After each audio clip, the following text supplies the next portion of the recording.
Black Clover mangaka Yuki Tabata has created the successful manga fantasy turned anime series Black Clover. And one of the things he is known for is creating a large amount of fan favorite characters. Almost any character in the series has a fandom around them, and unlike most series, even the characters outside of the main cast have had good development and are still meaningful to the plot.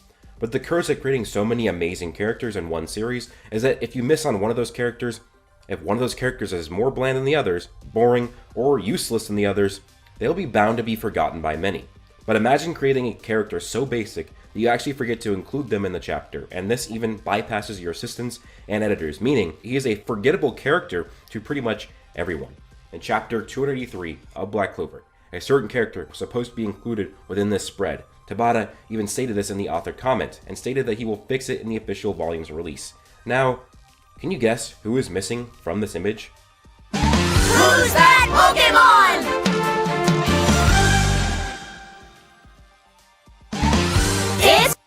Now I'm sure that even with silhouette, that a lot of you couldn't even figure out who was missing from the spread in chapter 283. And if you did, I know you were right, it is the farmer with the shotgun. Actually no, the forgettable character, the forgotten character in Black Clover is the most fodder of the Spirit Guardians, Petrov. Here's the author comment from Tabata. I forgot to draw Petrov in the last chapter spread. I will draw him in the graphic novel, sorry Petrov. I mean, while this is technically an error that Tabata has made, it really isn't a big deal at all. Mangaka often forget about things in their own series because of how rushed the process is for making manga. I mean, look into Toriyama with Dragon Ball and see how much he forgot about his own series as well. Anyways, can we really even blame Tabata? He has made all these goated characters, these amazing characters like Asta, Yami, Yuno, Finral, Longris, and much more characters that are amazing. Many of them filled with enough depth where I would actually enjoy watching or reading series where they were the main character instead. Like I could totally read a Zora manga, a Nozel manga. A lot of different characters I could read their own series and I'd be enjoyed. I think you could definitely build up on them as a character.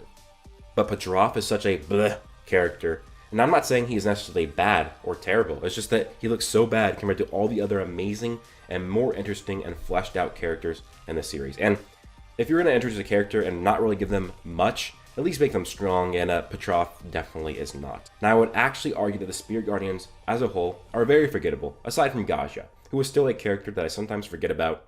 He's just him, it's Gaja. I still forget about him, but I mean, if the strongest Spirit Guardian with the least bland design can be forgettable, then is it really hard to believe that Petrov could be forgotten? Petrov is absolute fodder and is a bit disappointing. Remember when we were all hyped to see the Spirit Guardians because they were all stage 0? 5 warriors who command the essence of mana and nature. 5 guardians of the kingdom who can destroy entire...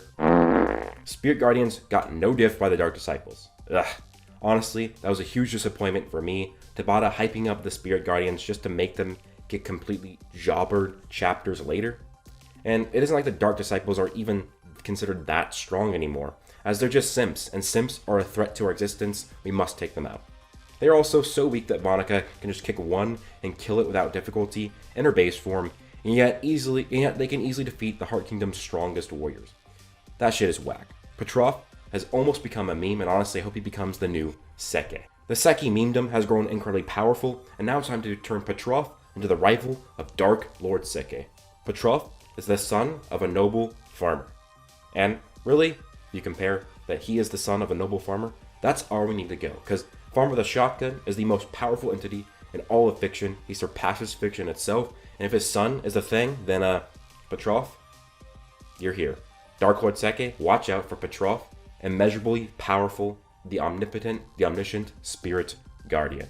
Also guys, I do want to say that my light novel series, 9 Fates, it's out. There's multiple chapters out. There's a new chapter every single week, and right now there's a one-shot bonus story chapter called Forsaken.